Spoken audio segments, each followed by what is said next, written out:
Hi everyone, it's Nicola Bird here from the Floral Project, and it's time for our September flower kit sewing guide. So a big warm welcome if this is the first time you're growing with us, and welcome back if it isn't. I know this time of year you've got, hopefully all your dahlias are out, the cosmos are blooming, your flowers are all over the place, going crazy right now. And so thinking about next year feels a bit overwhelming maybe when you've got everything going on still from this year. But this is a perfect time to start our seeds for next year. So these are our hardy annual seeds. These guys are hardy, right? Which means they can tolerate frost. And a little bit later in the video, I'll show you like how low the temperature can go for each of these, and they'll still be fine outside. It seems hard to believe. It's a little bit scary if it's the first time around that you're doing it, but believe me, we are growing in time with the seasons. So this is when naturally these seeds would start to self-seed. They would be out in the cold all winter long, and they would do just fine. So I know they feel like they're your babies sometimes, but actually you should do great with them.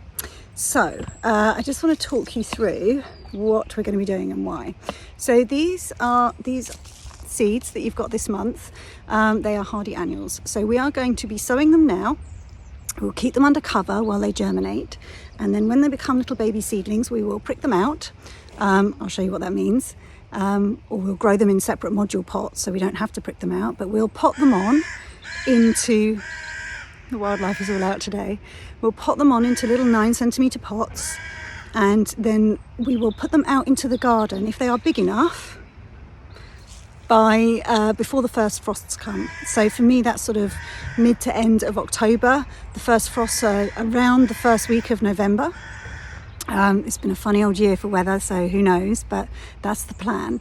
So they'll go out into the garden, we'll plant them out, not till about October. So what you'll see is these plants will put on some foliage, no flowers, but some foliage. But essentially what we really want them to be doing is growing big healthy roots under the ground. So don't worry if they get a bit battered by wind and rain and all the rest of it on top of the soil. They will do great underneath, the roots will all grow, and then they will spring into flower really early next year. They will be some of your earliest flowers. They will be the strongest, biggest, most flowery flowers of any of the hardy annuals. So if you wait and sow them next spring, they just won't do as well. There are some that we're going to be sowing this side of Christmas that they just don't thrive if you sow them in the spring. But by starting now, we're going to have some really big flowery flowers for you, which is what we want, right? The most flowers you can have to sow, grow and give. So I'm going to show you how I do this, but I'm just going to talk you through them so you know how we're going to do them. So first things first, put your larkspur in the freezer, right? It needs to go in the freezer for about 2 weeks, I would say, before you sow it. So put it in the freezer, and that's because it needs, the word escapes me, it's not scarification, but it needs, basically it needs cold in order to germinate, and really, really cold in order to germinate. So it needs to go through a winter, but it also needs to have that cold before it can even germinate, right? So it needs to go through a winter before it can flower, but it needs to have that really cold in order to germinate. So put those in the freezer, and then I will add to this video in 2 weeks' time, when mine have been in the freezer for 2 weeks, and show you how to sow them. Okay, but with the others, so you've just got 4 to sow at the moment. So Ammi majus, this is a beautiful flower, real staple of the cut flower garden, and this one we are going to sow by just sprinkling it onto the surface of the compost. Okay, it needs light to germinate, so that's what we're going to do with it. Then we've got cornflowers. Everyone loves cornflowers, right? So easy to grow, and Nigella. And these we're going to sow onto the soil, and then we're going to lightly cover them. They need a little more dark to germinate. And then we've got corncockle, which need total dark to germinate. So we're going to bury them deep, we're going to cover them over, and I'll show you what we're going to do with them now. So before we go into the greenhouse, I really want to take this opportunity just to say how much I appreciate that you're growing along with me, that you're sowing your seeds, that you're supporting the Floral Project. Every time you buy one of these, or buy them for a friend, or really appreciate every single one of you. I love coming in the Facebook group, I love seeing your posts, please keep them coming. They just inspire me to keep going always. What else did I want to say? I've got some big plans for the floral project, which I will share with you going forwards. But please just keep sowing, growing with the aim of giving. I've tried my best, for those of you who've already been growing with me for a year, I've tried my best to, where possible, pick alternative colours. So you can still sow your seeds you've got from last year, if you still have any left. But you can add these new ones into the mix, right, with different colours. And if you end up with seeds that you already have plenty of, the philosophy of the floral project is all about giving, right? So maybe get a neighbour or a relative involved by giving them one of your seed packets if you don't need them. It's such a great way to get other people falling in love with sowing and growing and giving flowers, as I know many of you have done over the last year. So I hope you enjoy September's flower kit. These are going to produce, just if this was all you sowed, you would just have a beautiful cut flower patch next year. I know many of you are in our flower club, so you are sowing with me every single month, and it just keeps a continual stream of flowers going all the way through the year. Especially, most people don't know to sow hardy annuals at this time of the year, so you are now a flower growing expert by joining me this month and doing it this way and starting these flowers off right now. They're going to thrive. That said, let's go into the greenhouse and I will show you the actual practicalities of sowing the seeds. Okay, so here's what you need to get started before you even get going, right? So I've got some compost. I use Silver Grow by Melicourt because it's peat free. I just kind of do this to get all the lumps and bumps out. You can sieve it if you want to. I have a module tray, so you can get these really affordably online. I have my seeds. So I've gone through each of the seeds, right? This is me getting really ready. Gone through each of the seeds, take out the little packet. Don't worry, by the way, if you've got, have a look. So on the Corncockle, for example, Corncockle, right? It tells you the colour, and then it tells you this is the Latin name for Corncockle. I'm not even going to try and pronounce it. But when you open the packet, don't freak out that that doesn't say Corncockle, right? Because it will tell you the Latin name here. Okay, so you've got the right thing in the packet, don't worry. But I go through the packets and I just get everything. I rip the top off here, rip the top off here. I'm all ready to go. I have got, as so many of you put that you forgot to label last year, my labels, my plant labels. So again, you can buy these off Amazon or at your local garden store if you want to keep it local. And then this is a fantastic pen. Okay, these garden markers. Right, again, you can get them online. Better than a Sharpie, better than a pencil. They don't wash off, they don't fade. It stays there all year round. When you're done, nail varnish remover, bit of cotton wool, and it's like brand new. These have been used like, I don't know, 10 times already. Right, so you don't want to be buying more plastic, but that's a great way of doing it with that pen.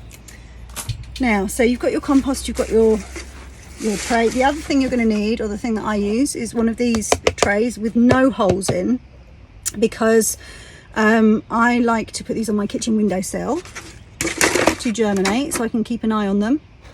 And if I was to have a tray with holes in it, that would be no good for my kitchen windowsill, right? Because when I water the plants, the water would go straight through.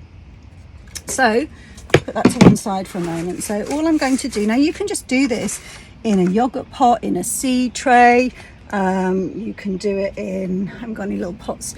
You could even just sprinkle them in the surface of a pot like this, right? You don't have to get fancy with it. Don't go out and buy loads of new stuff. You will, because I did, but you don't need to. But the reason I like growing in these is that some of the seeds, like Nigella, for example, that we're going to be sowing this month, it doesn't really like root disturbance.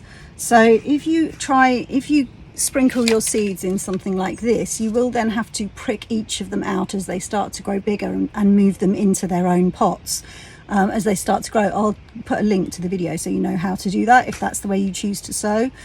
But some of them don't like root disturbance particularly, and this just allows me to grow, and I'm more clear about how many seeds I'm sowing, how many I want. I have a garden plan, which I run a workshop called the Planning the Grow to Give Garden every couple of months, and so if you come onto that, you'll have your garden plan. So I know that I need about 4 of everything, right, in my garden when I'm growing, when I'm sowing, when I'm growing. So I get my compost. Now I need, so I'm just literally filling up the tray here. So I need about 4 of every plant in my garden. That goes with my garden, with my plan, with what I'm trying to achieve. And so I will sow about twice that amount.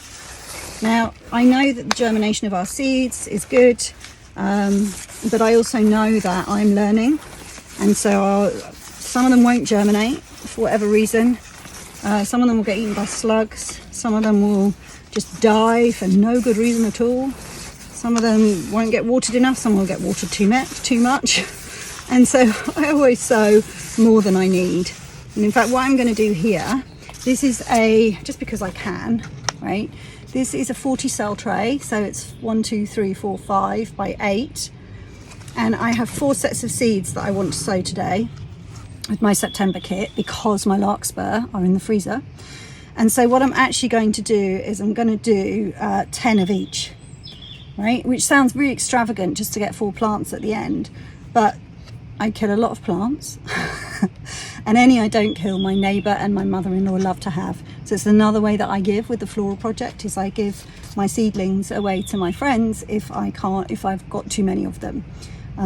It also gives the opportunity to really pick only the healthiest plants to put into your garden. So that said, we'll start with the Nigella and the cornflowers, because these need to be lightly covered over, right? Remember we talked about in the video.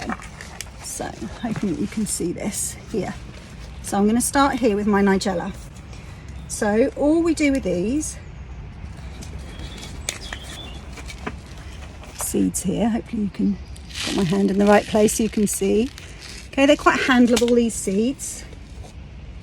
Do make sure that this doesn't fall over if you prop it here like this, because otherwise you'll get a lot of Nigella all growing in your compost tray. And so all I'm going to do is, sometimes if my nails are long enough I can do this, hook them up with my nail, right, and I just place them onto the soil. One, now you can do 1 in each cell. I'm actually going to do 2, and then if 2 germinate, I'll just pull out the less healthy one, and literally just dropping them onto the surface of the soil. I hope you can see that. So I'm putting 2 in each because I've got plenty of seeds, right? And then whichever one, if both of them, oh, I went over there. If both of them come up, I'll just let them grow a little bit, and then I'll pull out the one that isn't as healthy. Obviously you don't want to do that if you've got expensive seed. Big or expensive seed, but these are, you've got plenty of these, so you can afford to experiment a little bit. So I have just sowed there 10 cells, so that is 20 plants. Look, see how hard it is to just keep to 4 plants, right? Now fold this over, pop it back in the envelope and store this somewhere cool and dry, and you'll be able to use those again in the spring and next year. Most important thing now, well, we're gonna actually, what we're gonna do now is to put the label in. So this is Nigella Persian Jewels. You've got all sorts of beautiful colours going to come up here, and I'm going to put the label in. So I know my little system is, if there's a label in here, it means that both of these are the same, right? That's just the way I do it, so I know. We haven't covered them over yet because I'm just going to do the same with the cornflower. So cornflowers next, because this one needs covering over a little bit as well. Okay, so look at I love these little seeds. Aren't they gorgeous? They're like, I don't know what they remind me of, but they're like little bullets or something, little furry bullets. So with these, I'm actually only going to put 1 of these in because I know that these germinate like crazy normally. So I'm just putting 1. I'm just literally putting it on the surface.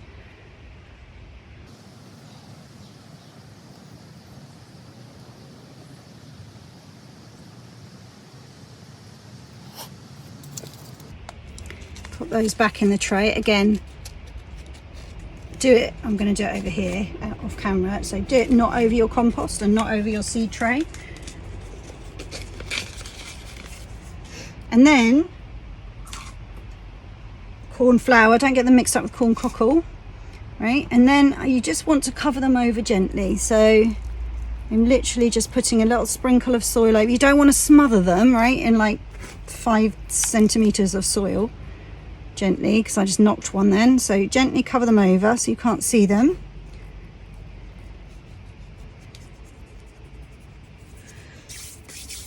Right, and then just to make sure that they have contact with the soil, I know Monty's got like a special wooden block, which is a very cool idea, right? I don't have one of those. So I'm just going to press it with my hands. Obviously you want to make sure that you're not moving the seeds away if possible.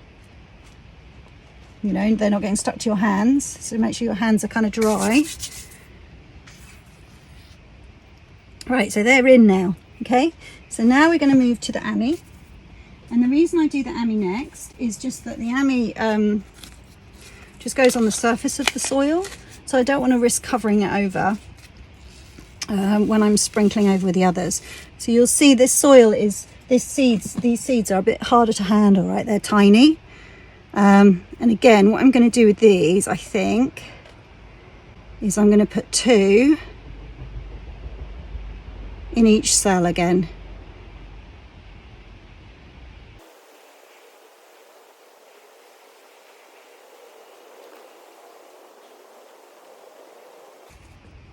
I'm just going to gently press those to make sure that they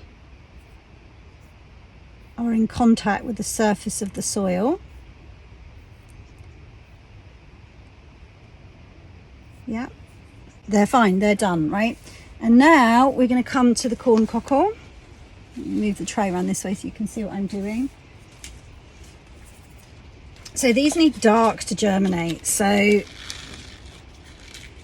if I was doing these in a tray on their own, right, what I would do, and we're going to do this with the Larkspur actually, if I was doing these in a tray on their own, make sure I put them in the right place, I would do what I'm about to do now, and then I would take them in the house and I would put them in a dark room, and I would potentially cover this over with a seed tray like this, right, to give them complete darkness. And you'd need to check that every day, because obviously as soon as they germinate they need light, so you would check that every single day, and as soon as they start to germinate you would take the lid off. But they do need dark to germinate. So with these, because I am doing them in the same tray as everything else, so they want to be sort of 5 millimeters deep. So I'm just make a little hole for them. You can do that with a end of a pencil. And I'm just doing one. I'm going to drop them in.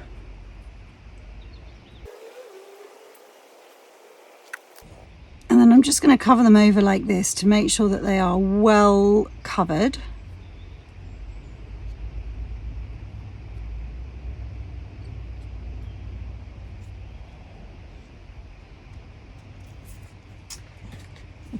I'm going to pop the name in.